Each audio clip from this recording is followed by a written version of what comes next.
नाटक संसार के साथ करते रहो।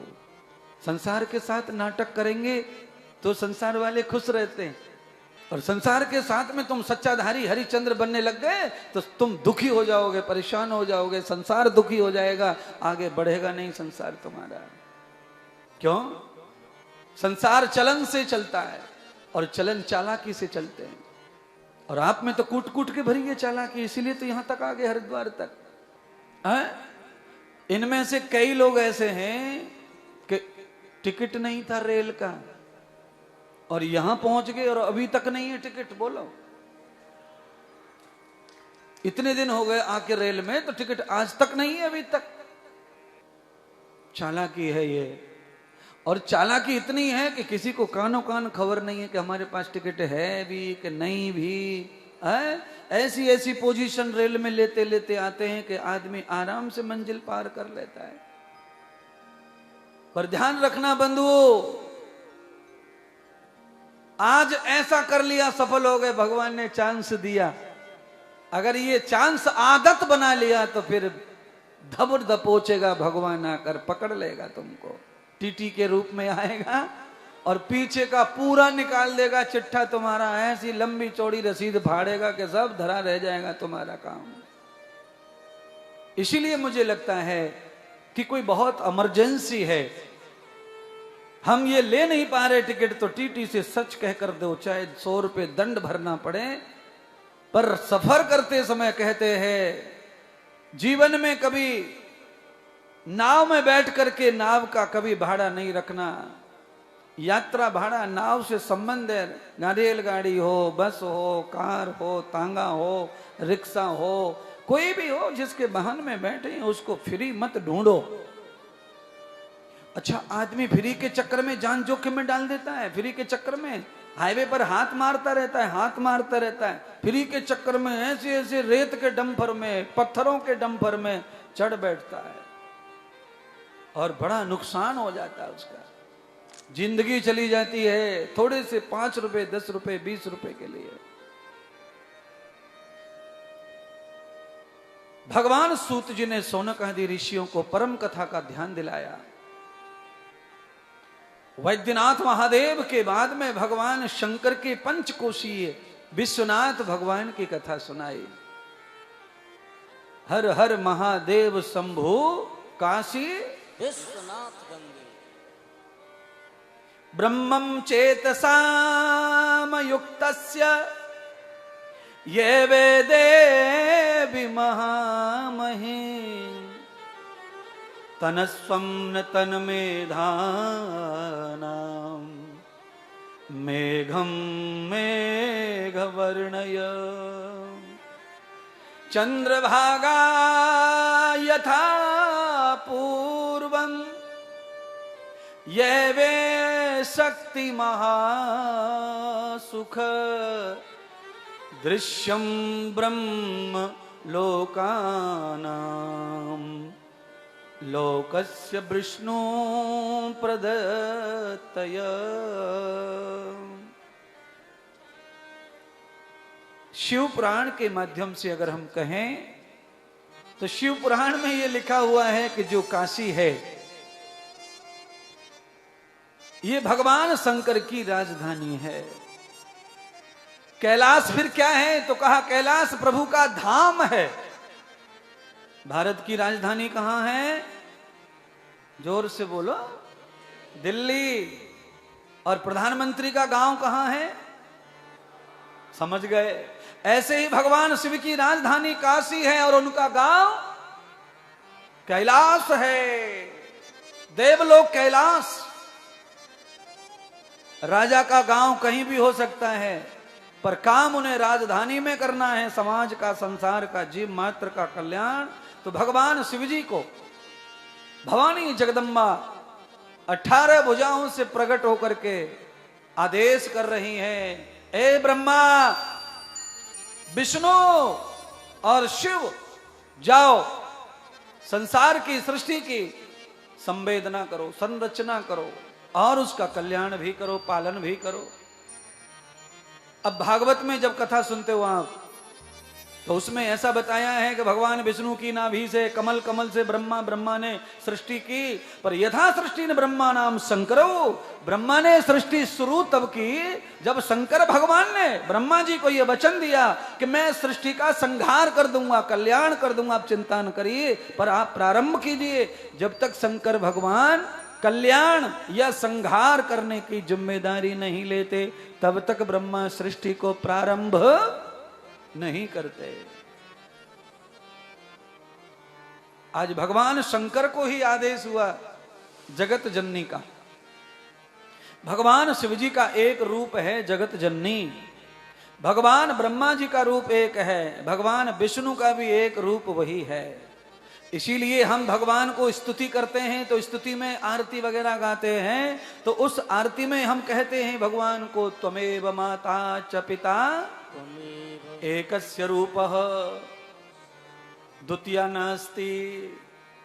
भगवान का एक रूप है, क्या दूसरा नहीं है? तो वेद में तो ऐसा ही लिखा है कि एकः द्वितीया नास्ति, दूसरा नहीं है।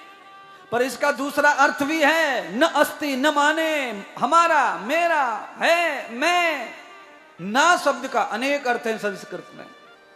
ना माने ना नहीं, ना माने बहुत अर्थ है, अनेक अर्थ है। नश्यम न प्रदत्तते गृह्यताम एवस्य शंकरम प्रिय। भगवान शंकर प्रकट हुए, अंतरिक्ष में मीटिंग हो रही है देवताओं के। ब्रह्मा आए हैं, भगवान विष्णु और शिव भी और जगत माता उनको सारी सृष्टि का दर्शन करा रही है। देखो, पढ़ लो, ये है सृष्टि और ये मैं रचती हूं, मैं करती हूं। कौन कह रहा है? ये परमात्मा की शक्ति कह रही है। भगवान का जो असली रूप है वो शक्ति रूप है। इसलिए भगवान का एक नाम है सर्वशक्तिमान, दूसरा नाम भगवान का है सर्वव्यापी, और तीसरा भगवान का नाम है सर्वहितकारी, चौथा भगवान का नाम है निराकार निर्द्वंद, पांचवा भगवान का नाम है निर्लेप नारायण निर्लिप्त, छठवां सातवां नाम है भगवान का दयालु, और आठवां नाम न्यायकारी, नौवां नाम अजन्मा, 10वां नाम अनंत, और 11वां नाम अनादि, 12वां नाम अनुपम, और 13वां नाम सर्वाधार। ये भगवान के निराकार नाम है। 12, 13, 14 और भी बहुत है मेरे पास, बस जितना आ गया समय पे उतना बता दिया। यावते त्वया लक्षणम। अब भगवान के साकार नाम कितने हैं वो तो गिनी नहीं सकते, अगणित हैं। साकार भगवान के अगणित नाम हैं। त्वया भक्तस्य मूलो नामस्य एको भ्याम। जितने दुनिया में भक्त हैं उतने ही नाम हैं भगवान के। भगवान का कोई एक नाम नहीं है जिसे हम पूजें जाने, अनेक नाम हैं। और भैया भगवान को अनेक नामों से ही भजो, जो मुंह पे आ जाए उसे ही बोलते रहो भगवान के लिए। बस गाड़ी का स्टार्ट, इंजन का स्टार्ट गुरु मंत्र से करो। एक बार गाड़ी स्टार्ट हो जाए तो गुरु मंत्र बंद भी हो जाए तो चलेगा, बीच में फिर चालू रखो दूसरे, जो मुंह पे आए, जो बगल में से आए, जो कान में आए। भगवान के सर्वत्र नामों का जाप करना चाहिए। न जाने कौन सा नाम कहां दवा बन जाए। क्यों? ये मैं नहीं कह रहा हूं, मैंने जो इतिहास जाने हैं वो कह रहे हैं। अच्छा बोलो, कृष्ण भगवान से प्यार किसने किया? गोपियों ने। कृष्ण से मीरा ने प्यार नहीं किया। मीरा ने किससे प्यार किया? मेरे तो गाओ, बोलो। कृष्ण नाम पंडित जी ने दिया था भगवान को, पंडिताई का नाम है ये, ज्योतिष का नाम कृष्ण है, और ये नाम गोपियों को प्यारा है। ठीक है, यहां तक अच्छा है। पर मीरा ने गोपियों वाले से प्यार किया ही नहीं। स्पेशल पति चाहिए मीरा को, किसी का पति नहीं चाहिए, इसका उसका उसका। इसलिए मीरा ने देखा कि ये जो गिरधर है ना, इसने शादी नहीं की अभी तक। ये जो कृष्ण है, द्वारका नाथ है, यही शादियां कर रहा है, ये गिरधर बाकी है। तो मीरा ने गिरधर को छपक लिया। मेरे तो और भगवान के जिन जिन नामों का विवाह नहीं हुआ है उनका तो मैं पर्दाफाश कर ही रहा हूं। इसीलिए अमृत कोई समझ नहीं पाया, मीरा के अलावा कोई समझ नहीं पाया भाई कि क्या है मीरा का रिश्ता, क्या है संबंध। आइए मीरा का रिश्ता जानने की कोशिश कर लो।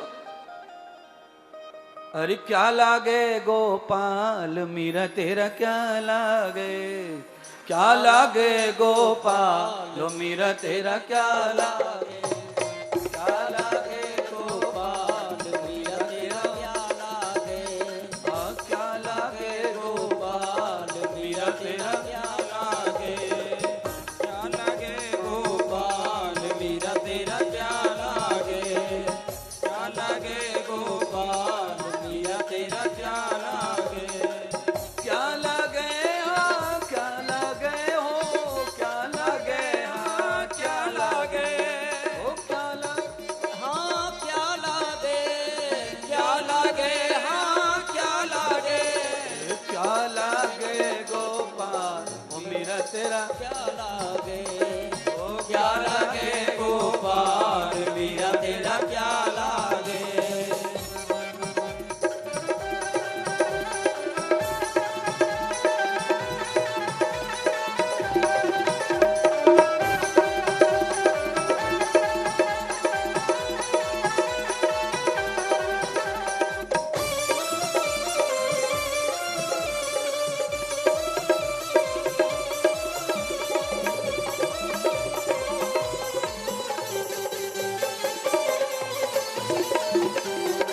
छोरा नितेश, सबरे मुंह पे भार सी उड़ रही है छोरा, चमक बना ले छोरा, चमक बना ले।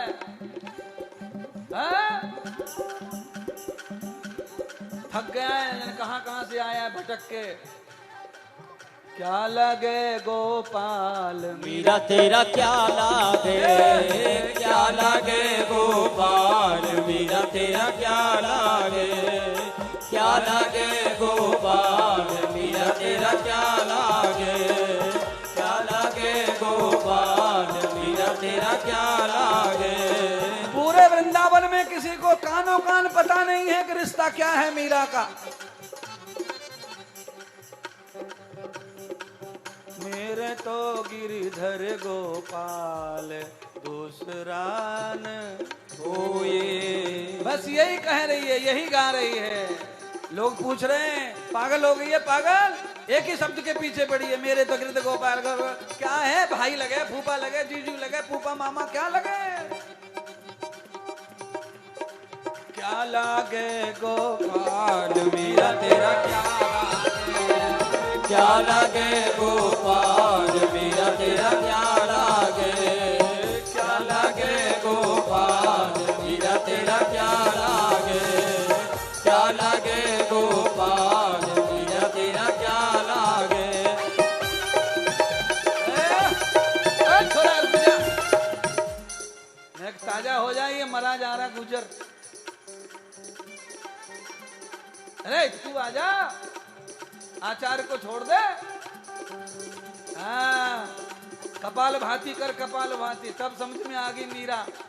क्या लागे गोपाल मीरा तेरा क्या लागे, क्या लागे गोपाल मीरा तेरा क्या लागे, क्या लागे गोपाल मीरा तेरा क्या लागे, क्या लागे गोपाल मीरा तेरा क्या लागे।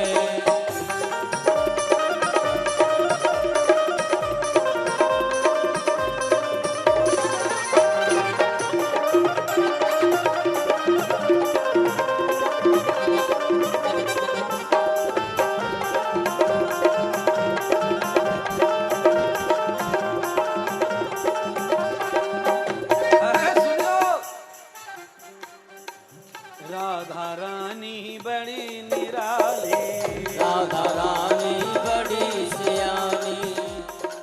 वृंदावन वाले कह रहे हैं राधा के बारे में सुनो है और रिश्तों पतो है कहा है। हे राधा रानी बड़ी निराली, राधा रानी बड़ी दीवानी।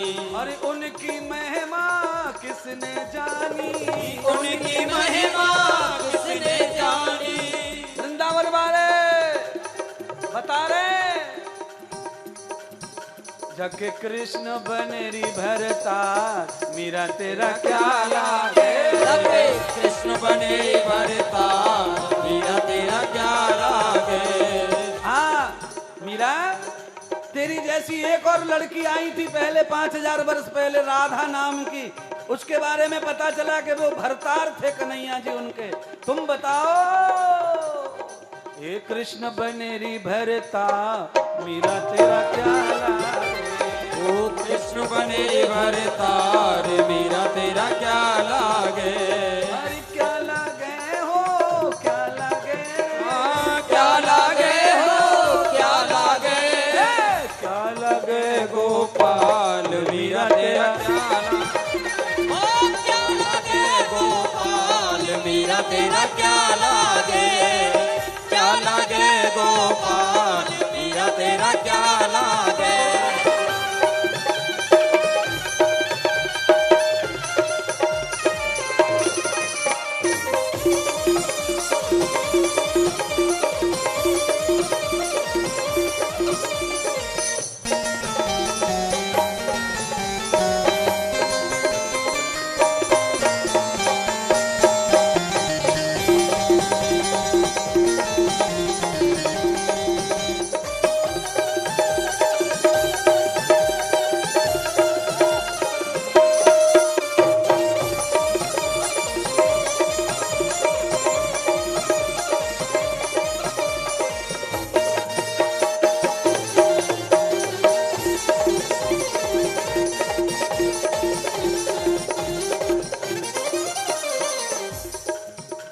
जन्म का मारा हूँ मैं, जन्म जन्म का मारा हूँ मैं। जन्म जन्म का मारा हूँ मैं, जन्म जन्म का मारा हूँ मैं। कर दो भव से पार, कर दो भव से पार।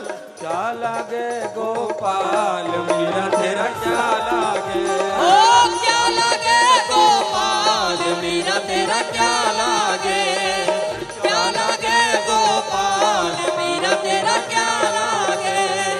क्या लागे गोपाल मीरा तेरा क्या लागे। क्या लागे गोपाल मीरा तेरा क्या लागे। क्या लागे गोपाल मीरा तेरा क्या लागे। क्या लागे गोपाल मीरा तेरा क्या लागे। क्या लागे गोपाल मीरा तेरा क्या लागे। भक्त वत्सल भगवान की जय हो। भाई भगवान ही ऐसे हैं संसार में जो दिखाई नहीं देते, इसीलिए उनसे सब रिश्ते रखे जा सकते हैं। दिखाई जो दे रहा है उससे तो सामाजिक रिश्ता रखना पड़ेगा और बताना पड़ेगा। वे कौन है भाई? मामा जी हैं हमारे, मामा जी। ये कौन? ये फुआ जी आ गए। ये बड़े ताऊ हैं, ये छोटे चाचा हैं। ये सब आपको रिश्ते बताने पड़ेंगे क्योंकि ये दिख रहे हैं। आप अपने पिता को जीजा कह के देख लो, समाज थू थू ना करे तो मेरी गारंटी है जो रिश्ता दिखता है वो तुम्हें निभाना भी पड़ता है। परमात्मा के साथ में आपको जो पटे सो रिश्ता रखो, क्योंकि परमात्मा दिखता, हाँ मान्यता है कि दिख रहा है पर दिखता नहीं है बंधुओं, अदृश्य है वो। उनका अगर दृश्य हो गया, दर्शन हो गया तो फिर तो दुनिया उन्हें छोड़ेगी क्या? कोर्ट कचहरी में घसीट देंगे लोग, पुलिस वाले अलग तंग करेंगे, पंडित जी अलग तंग करेंगे, मैं अलग तंग करूंगा। और ये भगतानी को तो कहनो ही का है, ये तो लड़ मरेंगे और या फिर पूरी तरह बदनाम कर डालेंगी भगवान को। इसलिए हे परमात्मा, तुम जिस रूप में हो वही रूप अच्छा है तुम्हारा। लीला करो, थोड़े दिन आओ और थोड़ा सुधार जाओ, फिर चले जाओ। आओ सुधार जाओ। क्या लागे गोपाल मीरा तेरा क्या लागे। रिश्ते भगवान के समझ में आते थे, पर मीरा का रिश्ता तब समझा जब भगवान मीरा की उस मूर्ति में प्रकट हो गए, तब रिश्ता समझा। सारी दुनिया के सामने गिरधर गोपाल ने मीरा से विवाह किया वृंदावन में, तब जाके समझा कि ये रिश्ता क्या था।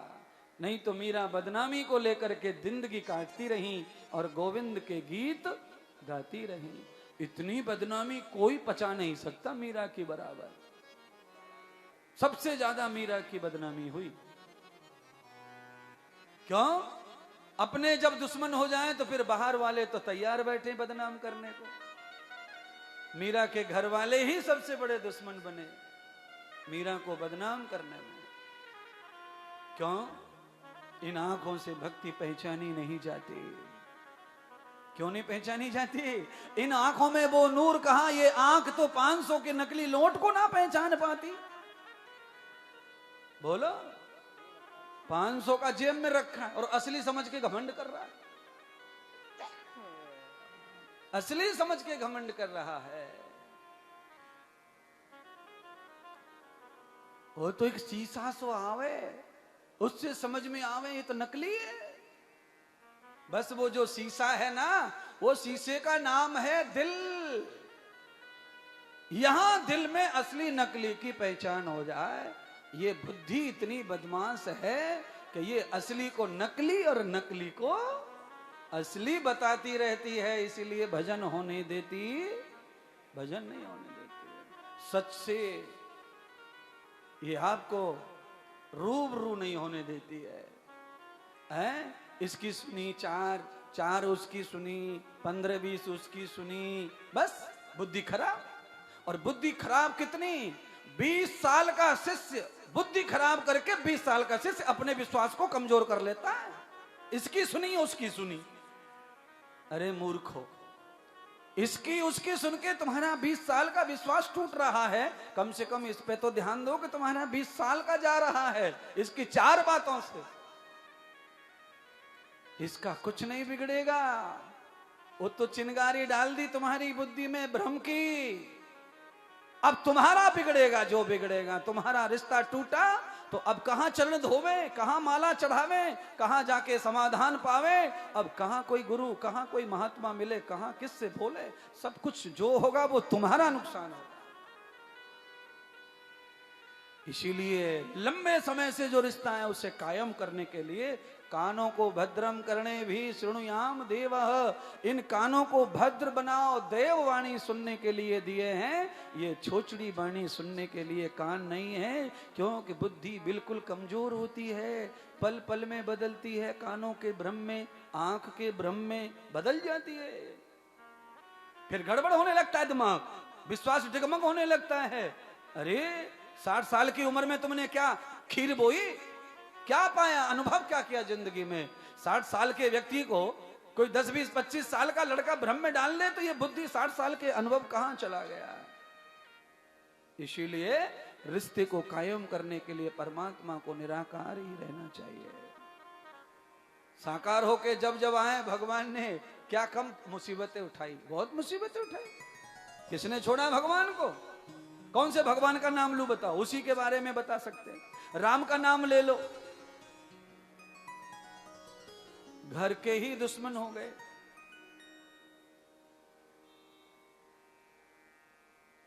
कृष्ण का नाम ले लो, घर के ही दुश्मन हो गए, रिश्तेदार ही दुश्मन हो गए। तो रिश्तेदार आपको जीवन दायिनी नहीं देते, संजीवनी नहीं पिलाते। आपको दुख कैसे हो, आप परेशान कैसे हो, उन सारी चीजों में आपको भुलाते मिलाते घुमाते फिराते रहते हैं। और ये 4 लोग बैठ के जो बतराते हैं ना, ये एक भी सत्संग की बात नहीं बतराता। चाहे वो सत्संग में आए, हरिद्वार में घर छोड़ा है, दुकान छोड़ी है, व्यापार छोड़ा है, तो भी यहां बैठ करके जो सुन रहे हैं इतना ही है, उसके बाद नहीं। इसीलिए इतनी देर तक मैं तुम्हें प्रपंच से, बुराइयों से, चुगली से, चाटी से, अपान से, ग्रहण से और बुराई से सबसे बचा के रखता हूं 3-4 घंटे। ये एहसान भी तुम चुका दोगे ना तो भी तुम्हारा भला हो जाएगा।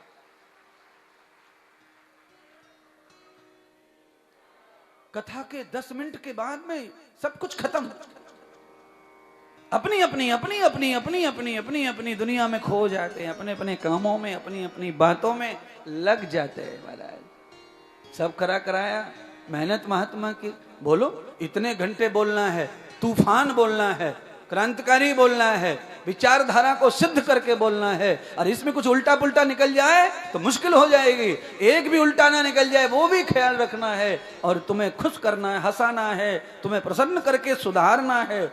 इतनी मेहनत करके भी 10 मिनट के बाद सब सड़े हुए तालाब के पानी की तरह, सड़े हुए तालाब के पानी की तरह पत्थर मार दो, काई फट जाती है, और पत्थर जैसे डूबा काई फिर पानी को कवर कर लेती है। काई का मतलब है तालाब की गंदगी। तुम्हारी जो जन्म जन्मों की गंदगी है वो सत्संग रूपी पत्थर पड़ते हैं तो फट जाती है, पानी दिखने लगता है, सच्चाई दिखने लगती है, निर्मलता दिखने लगती है। पर जैसे ही प्रवचन बंद होता है वो काई फिर की जवां हो घेर लेती है। क्यों? कोई कम गंदगी थोड़ी तुमने बो रखी है, मैल तो दुनिया भर का जमा कर रखा है। पर महाराज ऐसे ही तुम पत्थर खाते रहोगे महात्मा के, तो एक दिन काई के चिथड़े चिथड़े उड़ जाएंगे, टुकड़ों में बट जाएगी, और भयंकर कोई पानी का बाढ़ आएगी तो सारी काई बह जाएगी। टाइम लगेगा। बहुत लोगों को बहुत टाइम भी हो गया, ऐसा भी नहीं है।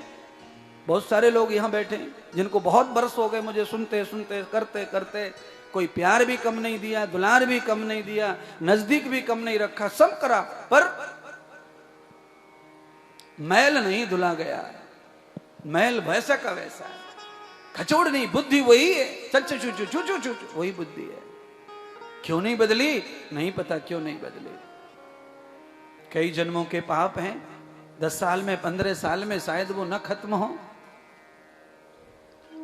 क्योंकि साथ में करते भी तो रहते हैं ना पाप। अपन करें भी पिछले को तो आगे कोई ना करे तो पिछले वाले को चलो खत्म करे, पर कल फिर कथा के बाद 5 बजे फिर करना पाप, 6 बजे करना है कुछ न कुछ। क्या लागे गोपाल मीरा तेरा, क्या लागे राधा रानी बड़ी निराली, उसकी महिमा किसने जानी। अरे कृष्ण लगे भरतार मीरा तेरा क्या लागे। राधा का रिश्ता समझ में आ रहा है, पर मीरा का रिश्ता समझ में नहीं आया। पर मीरा का रिश्ता समझ में आया दुनिया वालों को कब? जब श्याम सुंदर मीरा की ईमानदारी के लिए, मीरा के सत्य के लिए जब पत्थर से प्रकट हो गए गोद में बांसुरी वाला, तब दुनिया को समझ में आया कि मीरा ने जितने तायने खाए हैं उनका परिणाम यह है कि उसके जीवन में श्री गिरधारी को पति पा लिया, उसने गोविंद को पति पा लिया।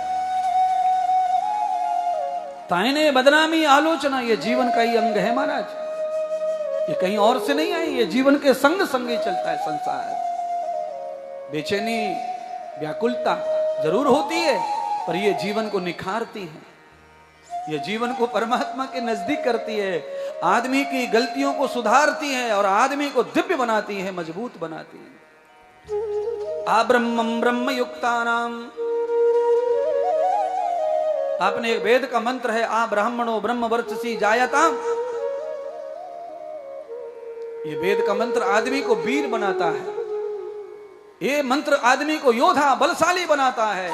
ये वीर योद्धा राष्ट्र आ राष्ट्रो राजन्य औषधि, राष्ट्र के वफादार मंत्र बनाता है। भगवान ने क्या क्या कृपा कर रखी हमारे ऊपर, हम पैदा नहीं हुए उससे पहले ही हमें राष्ट्र भक्त बनाने के लिए, योद्धा बनाने के लिए मंत्र दे गए हैं, सूत्र दे गए हैं, वेद दे गए हैं महाराज। इतनी बड़ी ज्ञान की प्रणाली को पाकर हे सनातन के ये प्राणी मात्र हिंदुओं, तुम्हारी क्या किस्मत है, इतने बड़े ग्रंथ हैं तुम्हारे पास, इतनी बड़ी वेद पुराण है। दुनिया में सबसे बड़े ग्रंथ, सबसे ज्यादा ग्रंथ हिंदू के पास है। सारी दुनिया की संस्कृति के पास में एक एक पुस्तक है, तुम्हारे पास में पुस्तकों के ढेर लगे हुए, तो भी गुटखा खा जा रहे, तो भी अंडा खा जा रहे, तो भी मांस खा जा रहे, तो भी तंबाकू पी जा रहे, तो भी शराब पी जा रहे। अगर हमारे पास में भी दूसरों की तरह एक ही पुस्तक होती धार्मिक तो हम गलती करते चलता, पर हमारे पास तो अनेक है। सरल से सरल, कठिन से फिर भी नहीं बन पा रहे शास्त्री, फिर भी नहीं बन पा रहे आचार, फिर भी नहीं बना हुआ सदाचार है। पाखंड तैयार हो गया है। किताबों को ला करके कपड़े में बांध कर खाली माला चढ़ाओ, फूल चढ़ाओ, भाड़ होगा किताबों पे फूल चढ़ाने से? कुछ नहीं होगा फूल चढ़ाने से किताब के ऊपर। पुस्तक पहुंचा देती है उस तक। पुस्तक को ऐसा मत समझो। अच्छा, रेलगाड़ी पुस्तक में होती नहीं है, पर रेलगाड़ी का पूरा कार्यक्रम पुस्तक में होता है। कब मिलेगी, कहां से मिलेगी, कितने बजे आएगी, कितने बजे चलती है, कितना टिकट है, कितने घंटे में पहुंचेगी, ये सारी बातें किताब में है, पर रेलगाड़ी किताब में नहीं। तो ऐसे ही सब तमाम पूरे सफर की बात, जीवन की बात, परमात्मा की बात, गाड़ी की बात, शरीर की बात सब किताब में है, पर भगवान किताब में नहीं है। पर बिना किताब के रेल के बारे में पहचान मिलने वाली नहीं है। बिना किताब के नहीं मिलेगी पहचान। किताब तो चाहिए, पुस्तक तो चाहिए, पूजने के लिए नहीं है वो। पुस्तक की पूजा क्या है? पुस्तक की पूजा है उसके ज्ञान को 4 गुना करके संजन तक पहुंचाओ। पुस्तक की पूजा यही है, यथार्थ पूजा। यथार्थ करो, वेद को, शास्त्र को, पुराण को, रामायण को, ग्रंथों को, महाभारत को पढ़ो और 4 गुना पहलाओ, 4 लोगों को सुनाओ, 4 लोगों को। अगर तुम सच्चे भक्त हैं तो चुगली चाटी छोड़ो और जो सुना है दिन में आज कथा में वो सब हरिद्वार में जाओ, बट जाओ। मैं अकेला इतने लोगों को सुना रहा हूं और तुम सब लोग सुनाएंगे तो हरिद्वार के घर घर में पहुंच जाएंगे। सबको सुनाओ कथा में आज अच्छा क्या सुना, और जो ना सुने उसे भी सुनाओ पकड़ पकड़ के। सुन, पकड़ के सुनो है, खाली मीठा बोल के सुन लो है। अपन किसी को रास्ता पूछते हैं तो मीठा बोलते हैं कि नहीं? भैया, ओ भैया, भैया, शीशा नीचे करके खुद ना उतर रहा और जिससे काम है उसी को बुला रहा। इतना बदमाश रहता कार में चलने वाला, कार में ही बुलाता रहता है। भैया, भैया, ओ चाय वाले भैया, ओ रिक्शा वाले भैया। बोलिए, एक तो रास्ता पूछ रहा है, प्यासा खुद है और कुआं को बुला रहा है। यह आदमी का आलस इतना है, आदमी में घमंड, बदमाशी इतनी आ चुकी है। इसीलिए सफर करना है तो हमें चलकर गुरुदेव के पास चले जाना चाहिए। यावतम कर्म भूयः, यही कर्म का सिद्धांत है। तुम्हारा और गुरुदेव का तालमेल अच्छा हो जाए तो अपने गुरुदेव को घर उठा के ले जाओ, अपने घर में बिठा के रखो, सुलाओ, खिलाओ, पढ़ो, पढ़ाओ, तुमको जो पटे सो सेवा करो। पर तुम्हारा तालमेल तो उतना बनना चाहिए ना। जब तक तालमेल हमारा इतना ना हो जाए कि गुरुदेव को हमारा विश्वास ना हो जाए, तब तक उन्हें मत बुलाओ, सेवा मत सोचो। उनके यहाँ जाते रहो, जाते रहो, जाते रहो, जाते रहो, और जा जा करके ऐसा लगे गुरुदेव को ये पक्का है तो बुलाओ, आमंत्रण करो, फिर सेवा करो।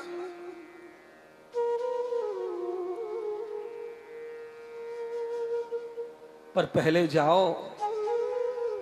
कुआं को घर लाना कठिन है, कुआं के पास जाना बहुत आसान है। वैसे कुआं घर आ जाता है पर उसके लिए बहुत सारा विज्ञान का यूज करना पड़ेगा। कुआं नहीं आएगा, कुआं का पानी आ जाएगा और पानी से जीवन चलता है, कुआं से नहीं। इसीलिए गुरुदेव के पास में जो अमृत है वो अमृत पहुंच सकता है घर तक। गुरुदेव जाए न जाए पर वो पहुंच जाएगा। उसके तरीके हैं बस पहुंचाने के, मेहनत लगेगी, उद्योग लगेगा, परिश्रम लगेगा, पर वो भी उपलब्ध हो जाएगा। आज भगवान शंकर की उस पंचकोशी कथा जो भगवान शिव की राजधानी है, आज भवानी आदि शक्ति जगत माता की कृपा से, आशीर्वाद से या आज्ञा से भगवान शिवजी ने, ब्रह्मा और विष्णु ने मिलकर के सृष्टि को, काशी को, अंतरिक्ष से भगवती के धाम को धरती पर उतार कर रख दिया।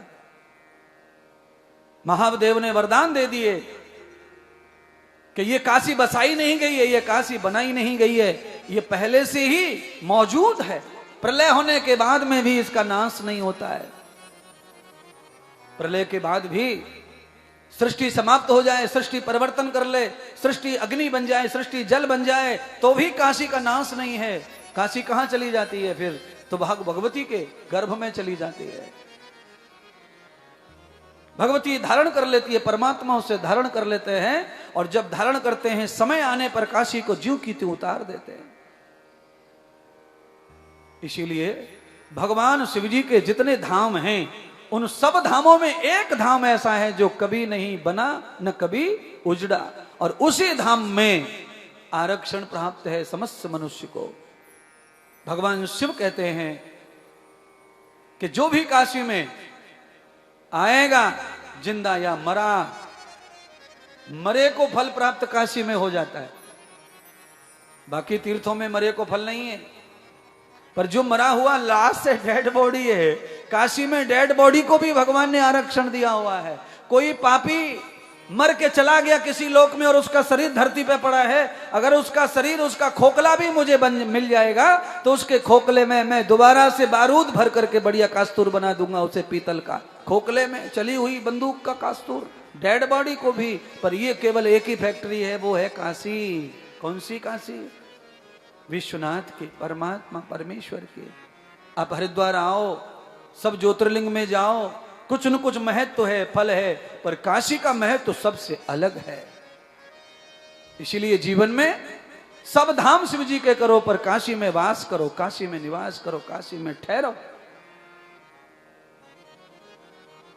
काशी में वास करने का महत्व है, वृंदावन में वास करने का महत्व है। आपसे भजन नहीं बनता, कोई बात नहीं, वृंदावन में जाके खाओ सुवो, खाओ सुवो। आपसे भजन नहीं होता, काशी में जाओ, खाओ सुवो, खाओ सुवो, छूट प्राप्त है। भगवान कहते हैं काशी में आकर के बिना भजन के भजन का पुण्य प्राप्त होगा, क्योंकि काशी में वही आएगा जिसके पास में भजन का पुण्य है, और वही काशी में पहुंचेगा जिसका पुण्य उदय हो जाएगा, प्रकट हो जाएगा। काशी उसे धारण करनी है, परमेश्वर को धारण करना है। जिसको हम विश्वनाथ कहते हैं ना, उसका नाम परमेश्वर है। तो काशी के ज्योतिर्लिंग का नाम है परमेश्वर महादेव। विश्वनाथ महादेव किसी के भजन से नहीं पैदा हुए काशी के नाथ। अभी तक आप ज्योतिर्लिंग की कथा सुन रहे थे, सब भक्तों की वजह से इस राक्षस को मारा, उसको मारा, इसको तारा, पर काशी में भगवान विश्वनाथ परमेश्वर हैं, वो निराकार हैं। वो सारी सृष्टि के, पूरे विश्व के कल्याण के लिए उन्होंने भारत की पावन धरती को चुना राजधानी के लिए। ये भारतवासियों का भाग्य है। जिस शंकर का दबदबा अमेरिका, लंदन, कनाडा तक चलता है, वो काशी का राजा है, उसका राजधानी भारत में है। कितना भाग्य है तुम्हारा। राम की राजधानी कहाँ है?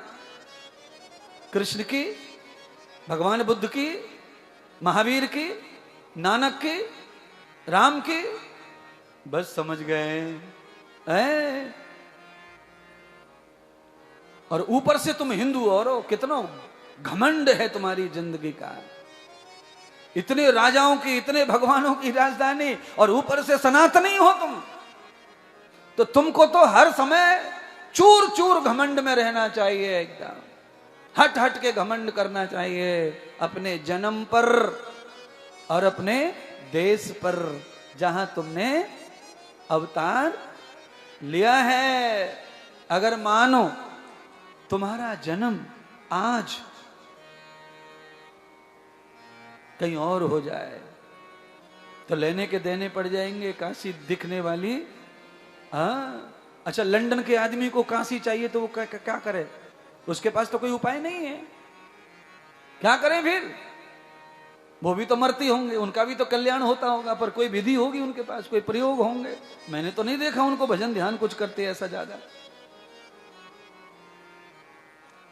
और बंधुओं, पूरी सृष्टि में चाहे किसी भी धर्म में कोई कहीं रहता हो, किसी भी देश में, पर इतना जरूर बताते हैं कि सारी सृष्टि को जन्म देने वाले ब्रह्मा ही है और सारी सृष्टि का पालन करने वाले भगवान विष्णु है, सारी सृष्टि का कल्याण करने वाले केवल शिव हैं। चाहे कोई हिंदू हो, चाहे कोई मुसलमान हो, चाहे कोई सिख हो, चाहे कोई ईसाई हो, कोई फर्क नहीं पड़ता, पर शिव जी के बगैर किसी का उद्धार हो सकता, विष्णु के बगैर पालन नहीं हो सकता है, ब्रह्मा के बगैर किसी का जन्म नहीं है। भाई तुम्हारे बनाने वाला मिस्त्री जिस सन में आया, जिस संमत में आया, वो लिखा हुआ है इतिहास में। बात यहां है, ताजमहल को बनाने वाले मिस्त्री जिस संमत में आए, जिस जन्म लिया, वो ताजमहल के बनाने की तिथि लिखी हुई है, वहां पे लाल किले की तिथि लिखी हुई है। ऐसे ही जो संस्कृतियां, पूजा पाठ हमारे जो बटे हुए हैं, हिंदू मुस्लिम सिख ईसाई वाले, इनकी तिथियां हैं, इनके मिस्त्री कब आए, इन्होंने कब ये बनाए, कब ये पूजा, कब ये पाठ, कब ये देवी, कब ये पंडिती, कब आया, सब लिखा हुआ है। पर ये जो लिखा हुआ है, इससे करोड़ों करोड़ों वर्ष पहले ये दुनिया बनी है, और ये दुनिया बनाने वाला ब्रह्मा है, दुनिया को पालने वाला विष्णु है, और दुनिया का कल्याण करने वाला शिव है। ये तीन के अलावा कोई दूसरी शक्ति न दुनिया बना सकती है, न पाल सकती है, न दुनिया का कल्याण कर सकती है। ऐसे तो हमारे जैसे गुरु साधु टाइप तो दुनिया भर के लोग आए, इनके तो नाम भी गिनना कठिन हो जाएगा। तो हमारे टाइप के जो लोग हैं, उन्होंने ही संस्कृति पूजा पाठ बदले। भगवान कभी भी पूजा पाठ किसी को बदलते नहीं है। अच्छा, कौन बदलता है बताओ? हिंदुओं में कितनी टुकड़ियां, हिंदुओं में कितनी मान्यताएं, हिंदुओं में कितनी पूजा पद्धति अलग अलग, तो तुम ही बटे हुए हो, तो तुम कैसे दुनिया को रोकोगे बटने से? इसीलिए महर्षि स्वामी दयानंद का वचन याद आता, सत्यार्थ प्रकाश का। महर्षि स्वामी दयानंद कहते हैं कि किसी भी संस्कृति को बचाना है, किसी देश को बचाना है डूबने से, तो एक देवता और एक भाषा होनी चाहिए। एक पूजा और एक भाषा हो जाएगी तो वो देश कभी डूबने वाला नहीं है। अनेक भाषा, अनेक पूजा, अनेक देवता, अनेक फलाना, अनेक पद्धति, फिर महाराज लड़ाई होगी आपस में, फिर ये देश रहने वाला। अच्छा बोलो, सबसे ज्यादा किस देश के टुकड़े हुए अभी तक? बोलो जोर से, न पता हो तो मैं बोल दूं। भारत। सबसे ज्यादा टुकड़े होने वाला देश भारत है। टूटे टूटे जा रहे, टूटे टूटे जा रहे। कितने देश के टुकड़े हो रहे भारत के? भारत देश से, मलेशिया, इंडोनेशिया, ये सब भारत से बने हुए। बोला, बर्मा से लेकर पेरिस से, सब भारत से बने हुए। क्यों हो गए टुकड़े? इसीलिए हो गए टुकड़े क्योंकि पूजा पद्धति अगर एक नहीं है तो ये टुकड़े होंगे, आज नहीं तो कल होंगे। क्योंकि देश और समाज भगवान के पूजा पद्धति से ही चलता है। जहां पूजा पद्धति है कि उनमें विस्तार होगा, उनमें बड़म्पन होगा, और जिनकी पूजा पद्धति और देवता एक है वो पूरी दुनिया में फैल रहे हैं। और तुम पूजा पद्धति एक नहीं करोगे तो तुम्हारा समट के 0/0 हो जाएंगे एक दिन। क्योंकि तुम्हारे पास में तो ये भी गणित नहीं है बताने को कि तुम्हारा वास्तव में देवता कौन सा। तुम्हें तो यही ठोस पता नहीं कि तुम्हारा देवता है कौन सा। बाकी लोग तो चिल्ला चिल्ला के कह भी सकते मर जाएंगे, मार देंगे, हमारा तो यही है, पर तुम्हारा ये नहीं है। यहां उल्लू सीधा नहीं हुआ तो उधर, उधर नहीं तो उधर, उधर नहीं तो उधर, उधर नहीं तो उधर, न जाने कहां कहां उल्लू सीधा करने के लिए भटकते रहते हो, पर कहीं भी ठोस गारंटी नहीं है कि तुम्हारा देवता है कौन सा। कैसे लड़ोगे आगे चल के? तुम्हारे बच्चे तो नास्तिक हो रहे हैं, उन्हें तो कक्का किकी भी नहीं पता राम का और कृष्ण का। वो तो इंजीनियर बन गया, बस अपने आप को न जाने क्या समझता है। तुम्हारा बच्चा तो नौकरी में लग गया है किसी कंप्यूटर कंपनी में, तो वो अपने आप को न जाने क्या समझ रहा है। एक कार खरीद लिया, फ्लैट खरीद रहा है, उसी में फटा मर रहा, मरा ही जा रहा, मरा ही जा रहा है। उसे राम चाहिए न कृष्ण चाहिए, उसे कथा नहीं चाहिए, उसे भजन नहीं चाहिए। अरे आगे चल के तेरी औलाद से सवाल किए जाएंगे, दूसरे सवाल करेंगे तो तू क्या बताएगा? तेरा भगवान, तेरा पूजा, तेरा साथ क्या है? तब लूट लेगी दुनिया तुमको। जब हमें अपना इतिहास मालूम नहीं होता तो फिर हम ठगे जाते हैं, फिर हमें कोई डूबने से बचा सकता नहीं है। इसीलिए तुम और तुम्हारे बाल गोपाल कहीं भी टिको, एक जगह ठोस बनो, गारंटी का माल बनो, तब जाके तुम कह पाओगे कि हम सनातन हैं, हम हिंदू हैं, हम आर्य हैं, हम राम की वंशज हैं, हम कृष्ण के वंशज हैं, हम कश्यप के वंशज हैं, हमारा गोत्र फलाना है, ढिकाना है? गोत्र मालूम नहीं रहता तो पंडित जी एक ही शब्द बोल के फ्री हो जाता है, कश्यप बोल दो, सबको कश्यप ने पैदा किया है, खेल खत्म। कैसे होगा उद्धार ऐसा? इतना कहने से हम कह दें, मान लें तो कैसे उद्धार होगा? हमें ठोस माल पता चलना चाहिए। इसीलिए आप इंजीनियर बनो, डॉक्टर बनो, कलेक्टर बनो, इन सब चीजों की जरूरत है, पर साथ में हमारा जन्म कुंडली का इतिहास भी पता होना चाहिए। क्योंकि अब वो ब्राह्मण नहीं रहे जो तुम्हारा हिसाब रखते थे पहले रजिस्टर में, तुम्हारी कुंडली रखते थे, पत्रिका बनाते थे, तुम्हारी डाटा रखते थे, वो खत्म हो गया। अब काशी में भी नहीं मिलते वो पंडित जी, तुम्हारी डायरी खोल के तुम्हें बता देंगे तुम फलाने काम के, तुम्हारा दादा वो, परदादा वो, तुम्हारा फलाना वो, तुम्हारी जाति ये, तुम वहां से वहां गए, वहां से वहां गए, वहां जाके तुम ऐसे हो गए, वहां जाके तुम वो हो गए, यहां से यहां हो गए। अब कौन कौन बोलो? पूरे पंडाल में एक ही आदमी कह रहा है कि हमारो तो लिखो है काशी में। अब तेरो लिखो है, तू मर जाएगा तो तेरे बलक ने पता है कहाँ लिखो है, कहाँ लिखो है, खत्म। कल खत्म हो जाएगा, मरने के बाद बच्चों को पता नहीं है तो कुछ फायदा नहीं है। अच्छा सुनो, एक और आखिरी, 15 किलो सोना अगर पापा जी दबा के मर जाए बिना बच्चों को बताए तो वो सोना बच्चों को कभी प्राप्त होने वाला नहीं है। ऐसे ही सोना दबा के मत मर जाना। अपना इतिहास, अपने पूर्वजों का इतिहास, अपने रामकृष्ण का इतिहास, ब्रह्मा विष्णु महेश का इतिहास अपने बाल गोपाल को बता के मरो। अरे गुरुजी हम कैसे बताएं, हमें तो खुद ही ना पता है, हमें कुछ ना पता गुरुजी, हम तो पागल हो चुके हैं इस समय। हाँ, किस चीज में पागल हो गए गुरुजी? हम दिन भर खाली इस उंगली को यूं करते रहते गुरुजी, पूरे दिन ये उंगली हो रही है बस। मोबाइल में खाली यूं यूं करने से फायदा नहीं है, मोबाइल में है इतिहास, उसे ढूंढो, उसे निकालो, पढ़ाई करो, आगे बढ़ो।